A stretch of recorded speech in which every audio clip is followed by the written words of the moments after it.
ఆ పరమాత్మ కంటే ఈ నేను వేరైంది కాదు. ఈ నేననేటువంటి ఆ స్వరూపము అంతటా ఉండేటువంటి బ్రహ్మస్వరూపము, అది ఎప్పటికీ ఉండేటువంటిది. అటువంటి బ్రహ్మం నేనై ఉన్నాను.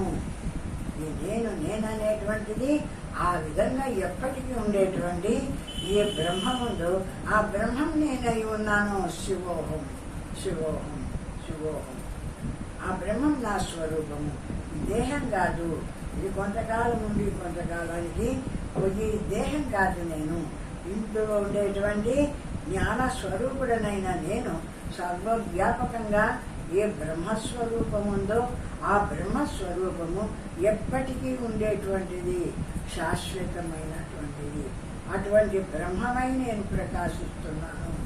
ఆ బ్రహ్మం నేను, ఆ బ్రహ్మం నేను అని ఈ శరీరంలో నిత్యానిత్య వస్తు వివేకము అంటే అనిత్యమైన దేహము, ఇంద్రియాలు, మనస్సు వీటిని విచారించి దీంట్లో సత్యమైన బ్రహ్మమేది అని దాన్ని విచారించి రెండింటినీ వేరు చేసి సత్యమైన బ్రహ్మమందు నేనన్న భావాన్ని నిలుపుకొని అసత్యమైన దేహమందు నేనన్న భావాన్ని వదిలేసి అహం బ్రహ్మాస్మి శివోహం అయమాత్మ బ్రహ్మ అని ఆ బ్రహ్మత్వమందు ఏకత్వం పొందు. ఆ పరమాత్మ యందు కలిసిపో బ్రహ్మస్వరూపుడవై.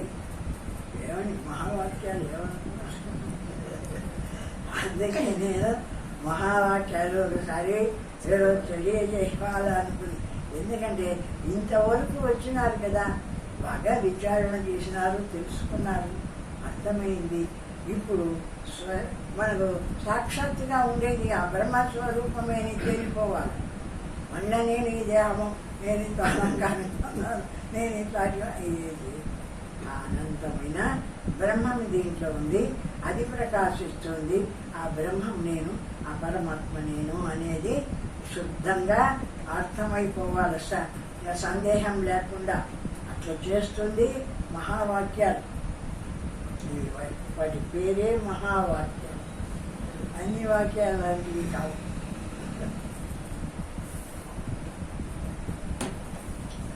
విచారించినప్పుడు స్థూల శరీరమునకు జీవునికి కూడా సత్తా లేదు.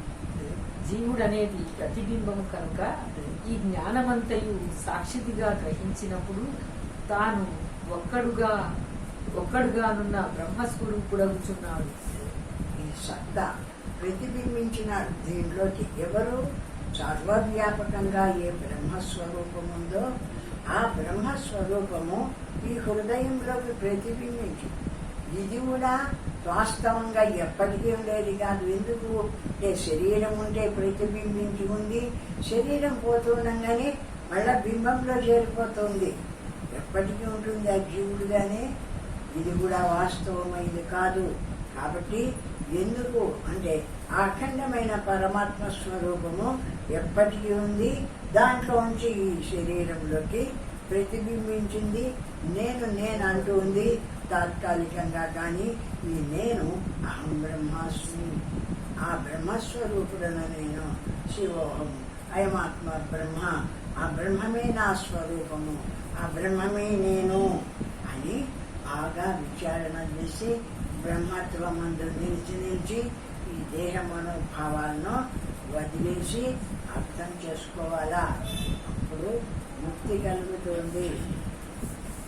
నేననేవాడు సాక్షి యందు భావించడమే బ్రహ్మత్వం.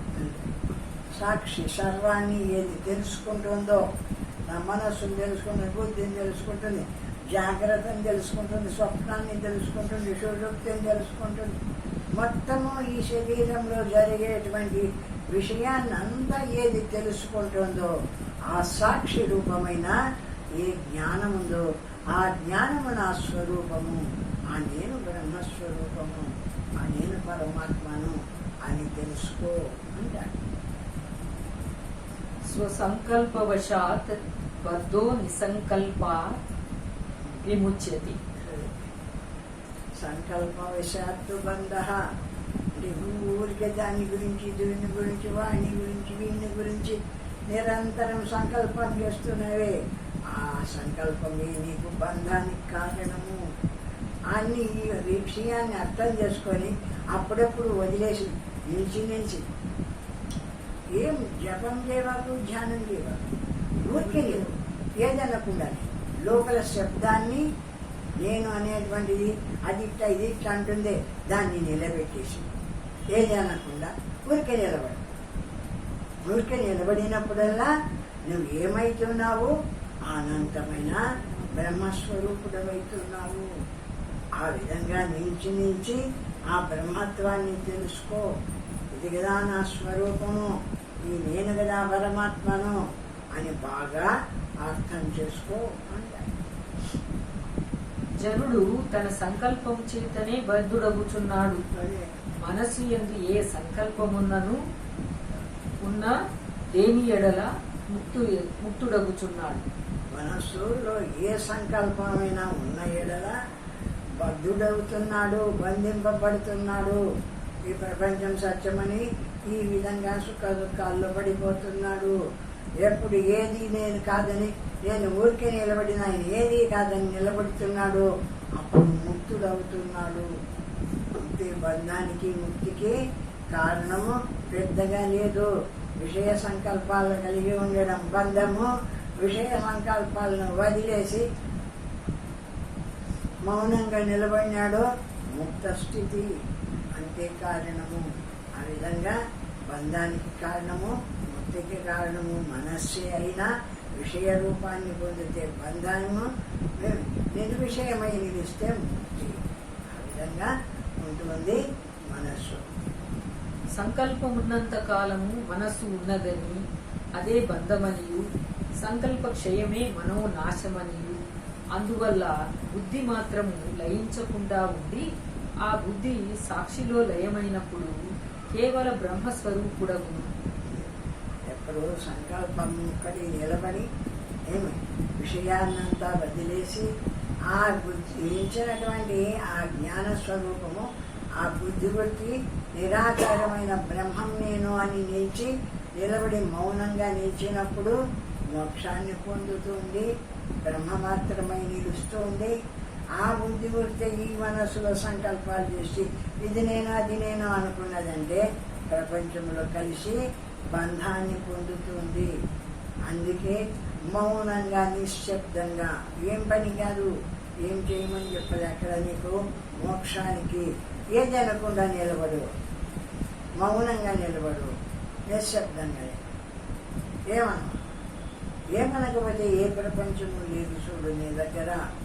నువ్వు ఏదేది అనుకుంటే ఆ ప్రపంచమే నీ దగ్గరికి వస్తుంది. నువ్వు ఏది అనుకోకుండా నిలబడితే ఏ ప్రపంచము లేదు.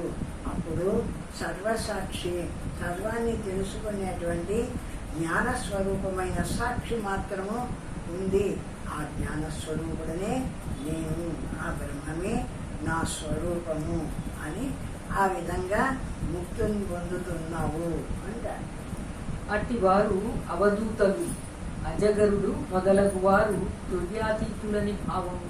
అటువంటి మహానుభావులంతా కూడా అవధూతలు, అజగరులు, తుర్యాతీతులు అని ఈ విధంగా పిలువబడుతూ ఉంటారు. మనలోనే తిరుగుతుంటారు, మన మాదిరే ఉంటూ ఉంటారు.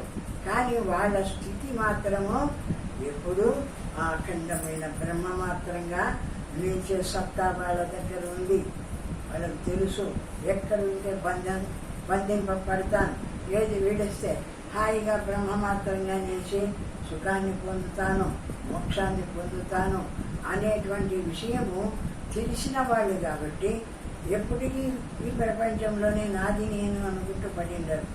అవసరం వస్తే వస్తారు, ఈ ప్రపంచాన్ని అంతా చూస్తారు, వద్దనుకుంటే వదిలేసి బ్రహ్మమాత్రంగా నిలుస్తారు. ఆ బ్రహ్మత్వాన్ని ఆ విధంగా అనుభవిస్తూ ఉంటారు జ్ఞానులైనటువంటి వాళ్ళు ఉంటారు.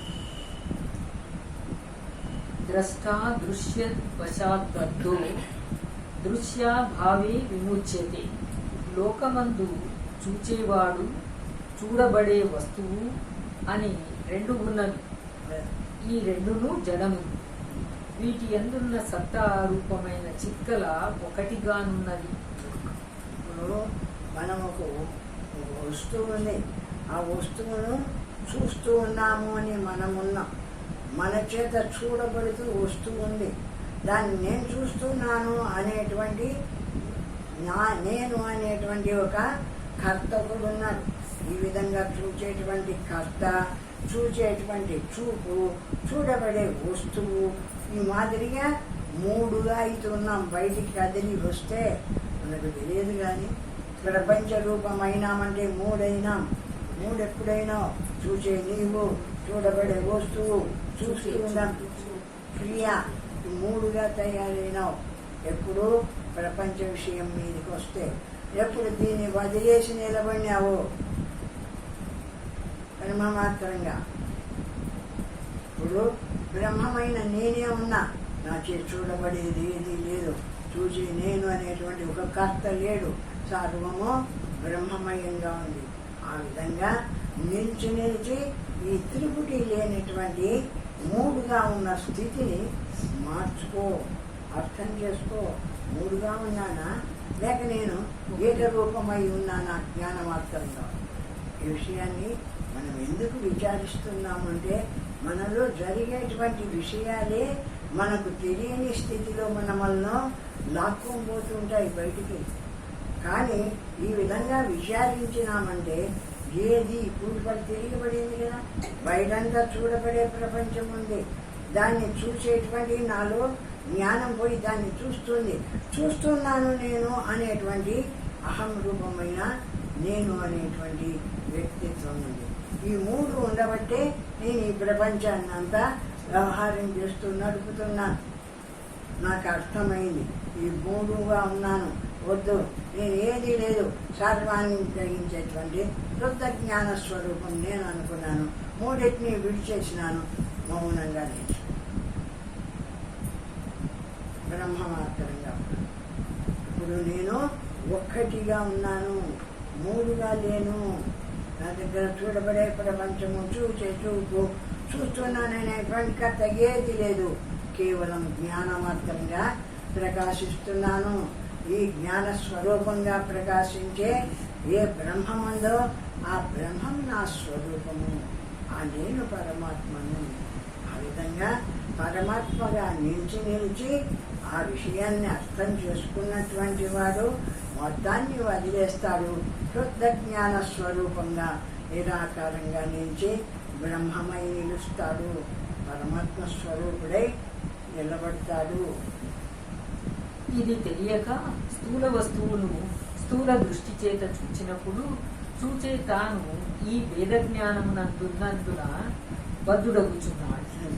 ఇది అర్థం చేసుకోలేకుండా ఉన్నాడు. లేదు, మామూలు మానవుడు ఏ విషయం కనబడిందో బయట విషయం కనబడుతూనే దానింట ముడి పరిగెత్తి ఆ పనులు చేస్తున్నానే కానీ ఈ చూడబడే దేశాలు పడుతుంది. ఈ చూసే నేనెవరు, చూస్తున్నాను అనుకునే కర్తనైన నేనెవరు? ఈ జ్ఞానం అనేది లేకపోవడం వల్ల మూడు కలిసిపోయి ఈ ప్రపంచంలోనే కలిసిపోతున్నాడు. ఎంతకాలం బతుకుతున్నాడు, అంతకాలం ఆ మూడింటి చేతనే బతుకుతున్నాడు, ఆ పనులు చేసుకుంటూ.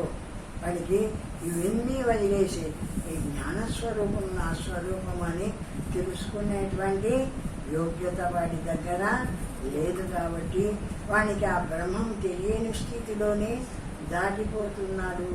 నిరంతరము బ్రహ్మస్వరూపమై బ్రహ్మాన్ని అనుభవిస్తున్నాడు. ఆ జ్ఞానమే లేకపోతే ఈ ప్రపంచం జరగదు కదా. అటువంటి జ్ఞానాన్ని నిరంతరం పొందుతున్నాడు. కానీ నేనటువంటి జ్ఞానస్వరూపమైన బ్రహ్మము, ఇది నా స్వరూపము అనేటువంటి జ్ఞానం వీడి దగ్గర లేక బద్ధుడై మళ్ళా జన్మ మరణాలను పొందుతున్నాడు అజ్ఞానం చేత. అగుపడే నామరూప ప్రపంచమును తోసివేసి జ్ఞాన దృష్టి చేతను ప్రపంచమంతటను వ్యాపించి సత్తాగానున్న చిదాకాశమును భావించినప్పుడు, అనగా తెలుసుకున్నప్పుడు, తన యందుండి ప్రపంచమును చూచే దీన్ని అర్థం చేసుకొని ఈ చూడబడే ప్రపంచం దేని చేత చూడబడుతుంది, ఎట్లా తెలియబడుతుంది, దీన్నంతా ప్రకాశింపజేయడానికి చిదాకాశమైనటువంటి నేను, ఈ ఆకాశం ఎట్లా వ్యాపించి ఉందో ఆ విధంగా చిత్తు రూపమైన జ్ఞాన స్వరూపమైన జ్ఞానాకాశంగా ప్రకాశిస్తూ ఉన్నాను. ఆ జ్ఞానాకాశంగా ప్రకాశించేటువంటి నా జ్ఞానం వల్లనే ఈ జగత్తంతా నడుస్తూ ఉంది, దాని పనులు చేస్తుంది. ఏ శరీరం ఆ ఇంద్రియాలు ఆ పనులు చేసుకుంటూ జీవిస్తూ ఉన్నాయి. ఇదంతా ఎట్లా జరుగుతుంది? చిదాకాశమైన నా స్వరూపం చేత, నా జ్ఞానం చేత అని తెలుసుకొని జ్ఞానమాత్రంగా నిలిచి శివోహం శివోహం ఎదుటి వస్తువు అందున్న దీన్ని ఒకే వస్తువు చిదాకాశము కనుక అగుపడే ప్రపంచము మాయా అని తెలుసుకున్నప్పుడు చూచే తాను మాత్రము సాక్షిగా మిగిలి ముక్తుడగు. అజ్ఞాన చూడబడుతుంది ప్రపంచం. చూడబడినంత మాత్రంతోనే ఆ ప్రపంచం నేను అని అది నువ్వు కావాల్సిన అక్కర్లే. చూచే నీవు జ్ఞానస్వరూపుడివి, చిదాకాశ స్వరూపుడివి. ఆ విషయాన్ని తెలుసుకున్నప్పుడు చూడబడేది పోతూ ఉంది. చూసే జ్ఞానస్వరూపమైన చిదాకాశము నా స్వరూపము. ఈ నేను సర్వవ్యాపకంగా ఉండేటువంటి శుద్ధ జ్ఞాన స్వరూపమైన ఆకాశతుల్యమైన శుద్ధ బ్రహ్మస్వరూపం నేను. అహం బ్రహ్మాస్మి శివోహం పరమాత్మ బ్రహ్మ అని బ్రహ్మమాత్రంగా నిలిచి అనుభవం చెయ్యి అంటాడు. అజ్ఞాన విముక్తికే ముక్తి అనే పేరు, అదే మోక్షమని భావం. అజ్ఞానం విముక్తే ముక్తి అంటే నేను తెలియకపోయినప్పుడు ఏం చేసినా దేహమే నేను అనుకున్నా, నేనే చూస్తున్నా అనుకున్నా, ఇవన్నీ చూడబడేటివన్నీ నావి అనుకున్నా, ఇట్లా వీటి అన్నిటినీ కలుపుకునే వాళ్ళకి నేను అజ్ఞానం చేత బంధింపబడినాను, బంధం ఏర్పడింది. ఇప్పుడు తెలుసుకున్నాను ఈ చూడబడేటివి వేరే, ఈ చూస్తున్న నా దేహం కాదు, ఇందులోంచి చూసే జ్ఞానం వేరే. ఈ జ్ఞానం సర్వాన్ని చూస్తుంది. వీటికి ఏటికి సంబంధం లేనటువంటి శుద్ధ జ్ఞాన స్వరూపము, చిదాకాశ స్వరూపము. ఆకాశంలాగా నేను సర్వవ్యాపకంగా అనంతంగా నిండి ప్రకాశిస్తున్నాను. ఈ నేను పరమాత్మను, ఈ నేను బ్రహ్మము అని తెలుసుకుంటున్నాడు. జ్ఞానాన్ని తెలిసినటువంటి వాడు, పరమాత్మను పొందినటువంటి వాడు ఆ విషయాన్ని తెలుసుకొని ముక్తుడవుతున్నాడు. ఆ జ్ఞాని బంధంలో పడి జన్మలెత్తుతున్నాడు. మధ్యే కేవలం బ్రహ్మమాత్రం అహమహమితి